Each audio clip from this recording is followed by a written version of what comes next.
Bonjour à tous, j'espère que vous allez bien. Bienvenue dans cette nouvelle vidéo sur ma chaîne YouTube. Aujourd'hui, vidéo très intéressante avec un concept clairement différent par rapport à d'habitude. Car aujourd'hui, je vais vous faire une vidéo tier list des stratégies trading qui sont populaires et partagées par vos influenceurs trading préférés, que ce soit sur YouTube, sur Instagram, sur TikTok, sur Facebook, en fait, peu importe les plateformes. On va décortiquer ensemble ces différentes stratégies qui sont partagées à droite à gauche et je vais donc les classer dans différentes catégories. C'est le concept de cette vidéo, une tier list. Alors la classe la moins intéressante, ça va être la catégorie poubelle. Si je mets ces stratégies dans cette catégorie-là, je vous invite à peut-être changer de stratégie. Après, évidemment, c'est à vous de voir, vous êtes totalement libre. Ensuite, on va avoir une catégorie où c'est un petit peu mieux, c'est pas mal, mais sans plus. Ensuite, on va sur un niveau quand même supérieur, sur des stratégies juste bien, donc qui peuvent fonctionner, mais je pense clairement qu'il y a quand même mieux. En l'occurrence, avec la prochaine classe, super bien. Et la classe ultime, le top du top, c'est la classe le top. Je n'ai pas cherché plus loin. Donc je vous invite vraiment à regarder cette vidéo jusqu'au bout car clairement ça peut vous aider à y voir plus clair dans la jungle du trading où il y a énormément de stratégies disponibles. Et je vais vous donner mon avis et pourquoi je pense être légitime à vous donner un avis sur les stratégies trading car vous le savez, pour la plupart, j'ai travaillé pour un courtier, j'étais analyste marché et sales trader et donc j'ai vu passer plein de stratégies. J'ai vu ce qui marche et j'ai vu ce qui ne marche pas. Et je pense que clairement, ça peut être utile si vous souhaitez devenir trader indépendant. Si vous aimez ce type de contenu, mettez un like, dites-le moi dans les commentaires. Évidemment, je me répéterai jamais assez, abonnez-vous à cette chaîne YouTube. Allez, c'est parti. Découvrez votre programme avec IG, partenaire officiel du GK Trading. Alors c'est parti, on rentre tout de suite dans le vif du sujet et la première stratégie qu'on va mettre dans cette liste, c'est tout simplement le scalping au carnet d'ordre. Alors le scalping, c'est un style de trading qui consiste généralement à passer quand même un certain nombre d'ordres. Ça peut être 10, 15, 20, 100 ordres dans la journée. Ça clairement c'est réel. Et le scalping au carnet d'ordre, donc ce style-là, on va le faire sur des contrats futurs, donc des produits qui sont régulés, centralisés, généralement utilisés par des professionnels. Et c'est clairement un style de trading qui fonctionne. Maintenant, le scalping sur les contrats futurs, il y a aussi pas mal de contraintes. Déjà, il faut avoir beaucoup de capital pour faire du futur. Si vous avez moins de capital, il y a des plus petits contrats futurs, mais les conditions de trading, clairement, ne sont pas forcément extrêmement intéressantes. Et il faut bien avouer que le scalping, c'est un sport de haut niveau. C'est peut-être le trading le plus difficile. Donc, clairement, ce n'est pas ce qu'il y a de plus intéressant pour l'immense majorité des personnes qui regardent cette chaîne YouTube et plus précisément cette vidéo. Et même pour des professionnels, en fait, ce que les gens ne vous disent pas, c'est que le scalping, vous allez être vite limité parce que si vous avez un capital trop important, et c'est clairement le cas des institutionnels, c'est compliqué de rentrer, sortir.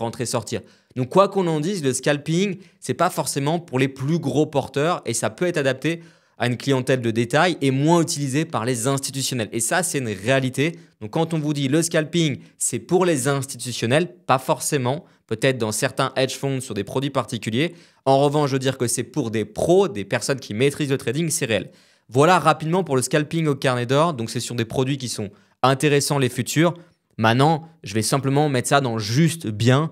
On ne va pas le mettre dans super bien parce que ce n'est pas clairement adapté à tout le monde. Et encore une fois, pas forcément pour les institutionnels. Donc juste bien, ça peut être adapté. Il faut voir évidemment selon votre profil. Ensuite, on a toujours le scalping, mais sur CFD cette fois-ci. Les CFD, contrat pour la différence en français, c'est des produits qui sont super intéressants pour moi pour du day trading. On va rentrer sur le marché le matin et fermer la position 20 minutes, 1 heure, 2 heures, 3 heures après. Même une journée ou deux après, c'est pas gênant du tout de passer par des CFD. Vous avez très bonnes conditions de trading. C'est le cas avec IG ou avec d'autres brokers sérieux. En revanche, faire du scalping, donc prendre des trades de moins de 1 minute sans avoir un carnet d'ordre, vous n'allez pas avoir la précision que vous avez sur les futurs sur des CFD. Donc le scalping sur CFD, je ne le recommande pas du tout. Tous ceux qui vous parlent de scalping vraiment classique, de moins d'1 minute sur ces produits-là, pour moi, c'est pas intéressant du tout. Clairement, je vais le glisser ici dans la case poubelle.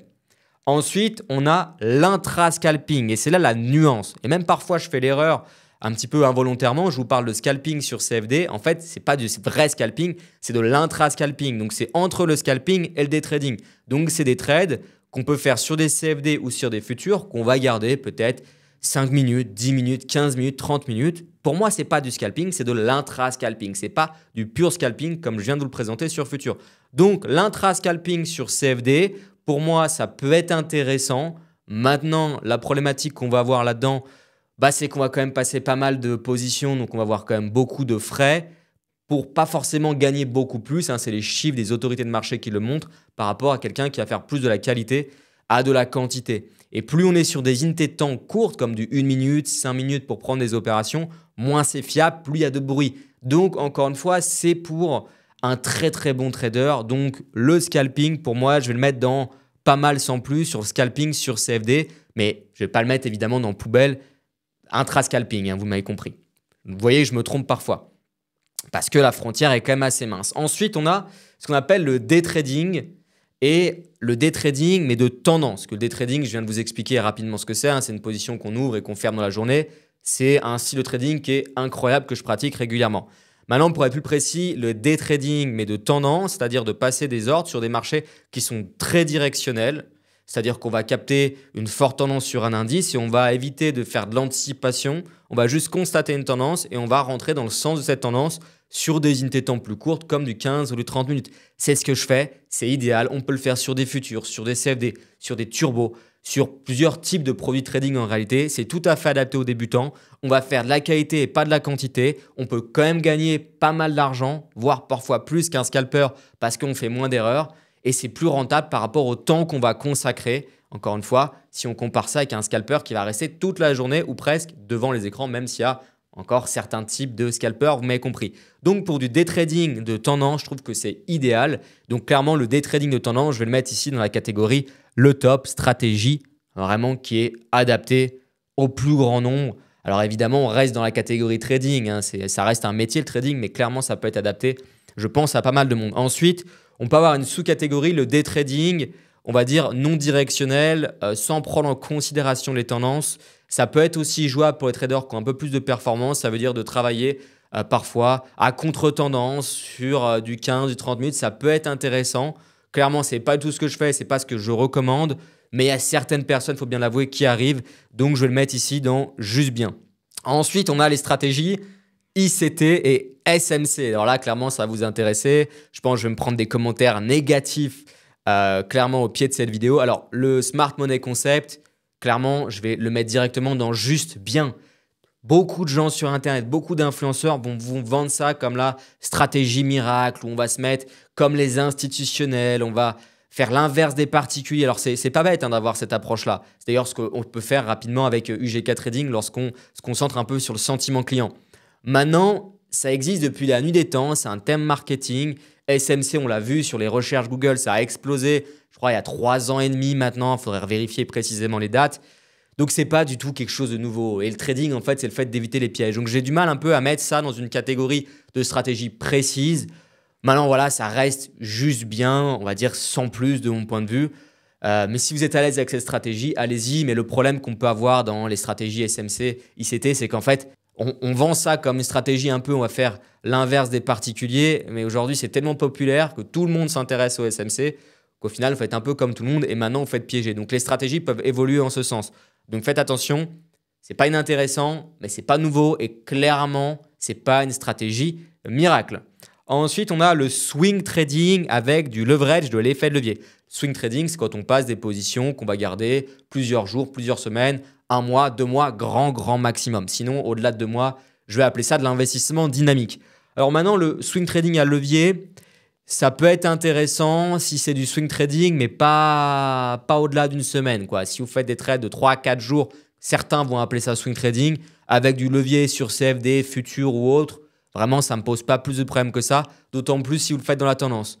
Donc, pourquoi pas? Maintenant, si c'est du swing trading, et c'est un peu plus ça que les gens vont penser du swing trading, où on reste plusieurs semaines sur le marché avec du levier, vous allez payer très cher, en fait, ce qu'on appelle les taux d'intérêt, plutôt les swaps, les rollovers, ça coûte très cher avec votre broker pour maintenir une position à effet de levier. Donc, au final, ce n'est pas forcément ce qu'il y a de mieux. Donc, je vais mettre ça dans pas mal, mais sans plus. Après, si vous avez plus d'expérience, vous maîtrisez le comportement des swaps, etc., ça peut être intéressant. Mais de manière générale, vraiment sans plus. En revanche, ensuite, on a le swing trading sans levier qu'on peut faire. Oui, c'est une réalité avec des ETF ou avec d'autres produits bien spécifiques. Et là, donc, on est au comptant. Donc, il faut avoir un capital qui tient la route. Mais on peut faire des choses beaucoup plus sophistiquées avec moins de risques ou plutôt une meilleure gestion du risque. Donc, prendre des positions sur plusieurs semaines, sur des ETF, sur des indices, sur des matières premières comme le gold, en travaillant des gros niveaux qu'on a en daily ou en 4 heures, oui, 100% oui, c'est super intéressant. Et donc là, je ne vais pas vous le mettre dans top, mais vraiment dans super bien. Ça peut être intéressant. Ensuite, je vais vous présenter d'autres sous-stratégies. On a les stratégies de breakout trading. Souvent, vous me demandez mon avis par rapport à ça. Les breakouts, c'est quand on va travailler des cassures de niveau. Donc, on a une bougie qui casse un niveau. On a même une bougie de A à Z qui passe au-dessus d'un niveau. Et ben, ça peut pousser le marché vers le haut. On peut pullbacker, revenir et potentiellement prendre des trades. Alors, les stratégies de breakout, ça fonctionne, oui. Mais sans contexte, ça ne fonctionne pas. Donc, les stratégies de breakout, je vais les mettre dans juste bien. Parce que sans contexte, ça n'a pas vraiment de sens, mais avec du contexte, ça peut être pas mal. Ensuite, on a ce qu'on appelle les stratégies de carry trade, où je vais être peut-être même plus précis pour que ce soit plus clair pour vous. Aujourd'hui, je vous parle vraiment des stratégies où on va jouer sur les swaps, un peu les swap trades sur le FX, sur le Forex. Donc, pour faire simple, vous avez parfois plusieurs courtiers, ça peut être le cas, ou plusieurs devises et vous allez profiter des écarts de swap. Une stratégie extrêmement simple, vous avez un broker qui va vous payer pour tenir une position dans un sens. Il va vous offrir du swap, ce qui est assez rare. Souvent d'ailleurs, quand on vous paye du swap pour tenir une position, c'est que vous êtes dans le mauvais sens. Mais si derrière, vous êtes couvert avec une autre paire ou un autre courtier, même sur le même produit, c'est un peu des stratégies un peu bizarres. Mais vous avez un risque qui est très très faible. Le problème, c'est que vous avez des gains très très faibles. Donc, je vais vous mettre juste dans pas mal. Vouloir gagner avec zéro risque à tous les coups, c'est un peu ce genre de stratégie, ce genre d'approche. Mais c'est clairement pas rentable du tout. Autant faire autre chose de mon point de vue. Mais voilà, c'est pas non plus une arnaque. Ensuite, on a les stratégies que je n'aurais pas vous présenter. Je vais me faire taper dessus par mes amis qui travaillent dans des brokers CFD. C'est les stratégies d'arbitrage, de brokers, de produits de brokers sur des produits dérivés. Et ça, je l'ai vu quand je travaillais pour un courtier. Il y avait des personnes basées à l'étranger. Je ne vais pas vous dire où, vous le savez pour la plupart. Je vous dis ça parce que c'est des personnes qui sont dans des zones spécialisées, souvent dans le trading de produits dérivés, où ils font des choses pas toujours très honnêtes. Je ne vais pas en dire plus par rapport à ça. Et les stratégies d'arbitrage de brokers, en fait, c'est de trouver différents brokers qui ont différents prix sur des brokers CFD. Comme vous le savez, un CFD, c'est un produit qui est créé par le broker pour faire très simple. Et vous avez un DAX, par exemple, qui va avoir un certain prix, un certain spread sur un broker. Et sur un autre broker, un DAX qui va avoir un prix légèrement différent avec peut-être un autre spread. Et souvent, c'est quand vous avez des brokers qui font des cotations la nuit. La nuit d'un broker A ou B sur un DAX qui n'est pas censé réellement coter. Encore une fois, je fais au plus simple. Vous avez des écarts de prix et il y a des professionnels qui arrivent à jouer sur ces écarts de prix. Alors, ça ne respecte pas les conditions générales des brokers. Vous allez vous faire sortir. Mais quand je travaillais pour un gros courtier, on a des personnes qui ont braqué la banque en quelque sorte, si vous voyez ce que je veux dire. Et bon, tant mieux pour eux, hein, ils ont joué avec les règles, et voilà, mais ce n'est pas forcément légal, ça peut même être assez risqué pour vous à titre individuel. Mais c'est des choses qui existent et il y a des malins qui arrivent à profiter des écarts de prix entre différents produits dérivés. Après, on a d'autres types de stratégies, un peu du même genre que je vais vous présenter. Donc ça, je vais vous le mettre quand même dans poubelle, parce que je ne vais pas vous recommander de mettre ça en place. Ça peut fonctionner, mais aujourd'hui, les brokers vraiment ont sophistiqué ça pour limiter le risque. Ensuite, on a un autre type, pas forcément d'arbitrage, mais de stratégie avec les brokers. Là, pareil, je ne vais pas vous le dire. C'est de jouer contre la protection légale des fonds. En fait, ce qui s'est passé, c'est qu'en août 2018, si je ne dis pas de bêtises, merci de me confirmer ça dans les commentaires, il y a l'ESMA, le régulateur européen, qui a imposé aux brokers que leurs clients ne perdent pas plus que le capital investi. Et donc, il y a des personnes, le vendredi soir, sur une paire de devises, par exemple, avant l'overweek, avant la clôture, ils vont prendre des positions à l'achat avec énormément de lot, énormément d'effets de levier juste avant la clôture. Et sur un autre broker, une position dans le sens contraire avec énormément d'effets de levier. Donc, d'un côté, il y a une position qui va gagner beaucoup à l'open, clairement sur le lundi, par exemple, ou le dimanche soir, si on parle de Forex, vous m'avez compris. Et une autre position sur un autre broker qui va perdre beaucoup. Et souvent, il y a des trous de cotation, ce qu'on appelle des gaps. Donc, de l'autre côté, le broker se retrouve en négatif parce que quand il y a un gap, je vous l'explique souvent, le stop loss ou même le broker, il ne peut pas vous sortir entre guillemets en situation de margin call, d'appel de marge. Donc au final, il est obligé d'assumer cette perte, de remettre à zéro, mais de l'autre côté, l'autre client sur un broker où il a été dans le bon sens, il gagne de l'argent.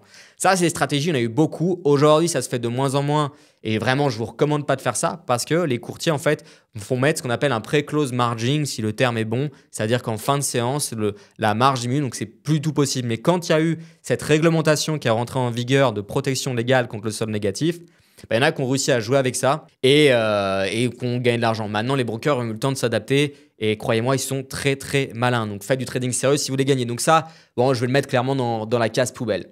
Ensuite, je vais vous parler des stratégies de robot trading que vous trouverez sur MT4. Alors c'est triste ce que je vais vous dire, il y a peut-être des exceptions, mais 95% des stratégies de robot trading que j'ai vues, c'est des martingales qui ne marchent pas ou souvent vous allez sur des brokers qui sont catastrophiques.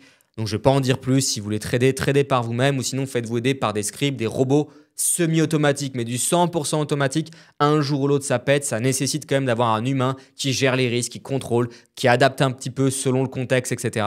Donc, du 100% automatique, j'en ai jamais vu. J'en ai peut-être vu un, mais il n'a pas tenu longtemps et après, ça a sauté et il s'avérait que c'était une martingale. Donc ça, robot sur MT4, surtout avec des brokers exotiques, fuyez. J'ose espérer quand même qu'il y a certaines exceptions. N'hésitez pas éventuellement à me le dire dans les commentaires. Ensuite, on a le trading de news. Alors, le trading de news, ça consiste à exploiter, comme son nom l'indique, les news. Donc, quand vous avez des chiffres sur les taux d'intérêt aux US, sur l'emploi aux États-Unis ou peu importe, des grosses statistiques qu'on retrouve notamment sur investing.com en 3 étoiles, il y a des personnes qui vont se dire, il y a une stat qui sort, je vais aller exploiter cette stat, elle est positive, j'achète et négative, je vends, ou l'inverse, parce qu'il y a également beaucoup de pièges à ce niveau-là. Je vous le dis, les ratios sont catastrophiques, vraiment catastrophiques, retenez ça, et j'en ai parlé avec Alexandre Baradès de chez IG qui maîtrise très bien cet aspect-là. C'est pas intéressant. Vous allez vous faire avoir au niveau des conditions de trading, ça vaut pas le coup, c'est vraiment du piège que je vous invite surtout de vous écarter un petit peu de ces news-là. Donc clairement, je vais mettre ça dans stratégie poubelle pour l'immense majorité des gens. Le trading de news, je ne recommande en aucun cas. Vraiment, il faut fuir ça comme les robots MT4, comme l'arbitrage avec les brokers que je viens de vous expliquer. Franchement, ce n'est pas intéressant du tout. Maintenant, il y a quelques institutionnels qui arrivent en étant à la fois acheteurs et vendeurs sur des sorties de stats, mais ça représente rien du tout. Et après, pareil, c'est compliqué lorsqu'on a des capitaux beaucoup plus importants de rendre cette méthodologie durable. Donc, vraiment, évitez ça. Maintenant, on va repasser un petit peu sur le côté robot trading, mais c'est différent sur les stratégies de trading algorithmique. Ce n'est pas un robot sur MT4, c'est sur des logiciels beaucoup plus poussés et c'est du trading algorithmique souvent qui ne va pas trader vraiment tout seul de A à Z, mais qui va vous aider à exécuter vos ordres sur des meilleurs niveaux de prix, à gérer le risque. Il y a plein de choses qui peuvent exister par rapport à ça. Et le trading algorithmique, ça prend plus en plus de poids. Mais encore une fois, ce ne sera pas un robot miracle sur MetaTrader 4. Donc, le trading algorithmique, on va dire d'aide à la décision, d'aide à la gestion de risque, d'aide à l'exécution et même parfois qui peut, pour les institutionnels, et c'est vraiment une petite minorité, faire du 100% automatique. Mais en fait, il y a toujours des humains derrière, tout un tas de choses. Et c'est boosté aussi maintenant de plus en plus par l'intelligence artificielle, quoi qu'on en dise. Donc, pourquoi pas? Mais c'est vraiment, clairement, on ne va pas mettre ça dans la même case que le robot MT4. Donc, je vais vous mettre ça dans la catégorie super bien parce que ça existe, mais ce n'est pas vraiment à destination, vous en doutez, des traders particuliers. Ensuite, on a les stratégies martingales. Donc, les stratégies martingales, pour faire simple, c'est que je prends un trade, je perds, je vais tout simplement soit reprendre un trade à zéro et doubler le volume, je repère, je reprends un volume supérieur. Donc, si je commence avec un lot, ça ne marche pas, je prends 2 lots, ça ne marche pas, je prends 3 lots, je prends 4 lots. Je fais très simple, après, c'est un peu plus optimisé. Le problème, c'est que personne aujourd'hui, je dis bien personne, retenez ça, a un capital illimité en trading. Donc, un jour ou l'autre, quand ça ne fonctionnera pas, vous allez avoir une série de trades qui ne marche pas. Vous allez vous faire sortir en appel de marge ou si vous avez un flash crash ou peu importe en fait. Ce qui se passe, ça peut clairement vous mettre en difficulté. Donc, fuyez ça. Ça peut marcher 3, 4, 5, 6 mois, oui. Mais si vous voulez faire du trading durable, ce que j'ai expliqué au début de la vidéo, un trading durable, duplicable, qui fonctionne, évitez ça. Donc ça, je vais vous mettre vraiment dans arnaque, enfin pas forcément dans arnaque, mais surtout dans poubelle. Donc évitez les stratégies de martingale.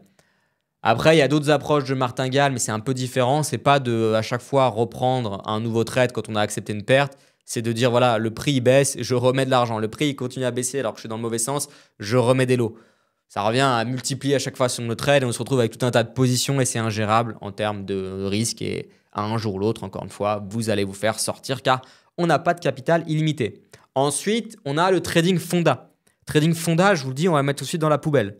Je parle bien de trading, pas d'investissement. Le trading avec l'utilisation des fondamentaux. Alors, je ne parle pas des news ici, c'est différent. Ça ne marche pas. Les fondamentaux, c'est pour du contexte, pour avoir des informations sur des trends, sur la géopolitique, sur des éléments-là. Et c'est intéressant pour avoir des idées de contexte pour bien trader. Mais le trading se fera avec l'analyse graphique technique. Donc, tous ceux qui font du trading en se disant « je ne regarde pas les graphiques », je fais du court terme, je rentre et je ressors 10 minutes après, 20 minutes après avec l'analyse fonda, ça n'existe pas et j'en ai jamais vu. À un moment donné, on a besoin d'avoir accès au prix. Donc, au niveau du trading fonda, je vais le mettre dans poubelle. À ne pas confondre avec l'étude des fondamentaux, c'est différent. Ensuite, on a le trading de sentiment. Trading de sentiment, c'est d'analyser un peu où sont positionnés les traders particuliers pour faire l'inverse parce qu'on sait que la plupart des particuliers perdent. Ça peut être de regarder le COT. Le COT, c'est là où on a les informations hebdomadaires sur où sont positionnés les institutionnels, les large traders et les spéculateurs, il y a tout, ou les traders, on va dire, moins professionnels. Je vous ai fait d'ailleurs une vidéo sur le sujet. Ça peut être intéressant, mais ce n'est pas suffisant parce que déjà, le code, vous avez du retard. Je vous mettrai le lien dans la description si ça vous intéresse. Donc pareil, les sentiments clients, c'est super intéressant. Donc je vais quand même le mettre au-delà du trading fonda. Parce qu'on peut peut-être faire certaines choses sur le Forex uniquement avec les sentiments. Mais voilà, encore une fois, il faut de l'analyse graphique technique pour compléter ça. Donc, je vais juste mettre ça dans pas mal, sans plus, sur le trading de sentiments, si on parle de trading de sentiments pur et simple. Ensuite, on a les stratégies de hedging. Alors, les stratégies de hedging, c'est intéressant. C'est lorsqu'on est à la fois acheteur, vendeur et on gère notre risque de cette manière. On ne va pas gagner des 1000 des 100 parce que quand on gagne d'un côté, au final, on perd un peu de l'autre et c'est un peu équilibré. Parfois, on peut profiter de certains écarts et c'est pas mal dans un portefeuille global. C'est peut-être un peu moins trading, mais le hedging, clairement, ça peut être utile. C'est utilisé par des pros. Donc, clairement, je vous mets ça je vais même aller dans super bien parce que le hedging, c'est quelque chose que vous devriez envisager lorsque vous allez progresser un petit peu en trading. Ensuite, j'ai 2 derniers styles à vous présenter, enfin, style ou type de trading plutôt. Le trading au volume profile. Alors, évidemment, il y a plein d'autres styles de trading, on est bien d'accord, hein. Vous avez le trading de range, vous avez le trading contre-tendance, il y a plein de styles de trading, plein d'indicateurs avec le super trend et j'en passe, c'est les meilleurs. Là, je vous parle de 2 autres outils parce que je reçois pas mal de questions par rapport à ça. Le trading avec le volume profile, est-ce que ça fonctionne? Seul, non. Avec du contexte, oui. Donc, je ne vais pas aller plus loin. Le volume profile, c'est un indicateur qui est top. Je peux l'utiliser de temps en temps. Incroyable indicateur. Maintenant, utiliser seul, on va le mettre dans juste bien, ok? Mais ça donne un niveau incroyable. Et ensuite, on a Ishimoku, donc le nuage Ishimoku. Je ne vais pas prononcer entièrement le nom de l'indicateur, c'est en japonais, ça va être catastrophique. Mais c'est un des rares indicateurs qui s'autosuffit. Donc, on n'a pas besoin d'avoir 150 milliards d'autres éléments. Même parfois, le contexte, on peut un peu le mettre de côté. Il y a des backtests qui montrent que juste avec Ishimoku, on peut réussir. Maintenant, encore une fois, c'est bien d'avoir un peu l'environnement extérieur. Ishimoku, pour moi, ça ne me convient pas. C'est trop gros, trop lourd. Il y a un peu trop d'interprétation. Maintenant, il y a des traders que je fréquente, notamment ici en Suisse, qui arrivent très bien avec Ishimoku. Donc, sachant que je ne suis pas un spécialiste là-dedans, je vais le mettre quand même entre juste bien et super bien. J'hésite à aller juste bien. Ça tient la route. Vraiment, ça tient la route. Mais j'ai beaucoup de clients GK Trading qui avaient appris notamment Ishimoku, qui sont venus vers moi parce que voilà, parfois, il y a un peu trop d'interprétation à avoir, c'est trop lourd, etc., comme je viens de le dire. Après, voilà, il y a des milliards de façons de faire du trading, il y a des millions de stratégies, micro-stratégies, d'approches. Il y a plusieurs styles de trading. À vous de trouver chaussures à votre pied. Maintenant, voilà, là, je vous ai parlé de l'essentiel. Je pense clairement que ça peut vous aider. Donc maintenant, quand vous verrez vos influenceurs trading sur YouTube vous parler d'une stratégie ou d'une autre, retenez cette vidéo.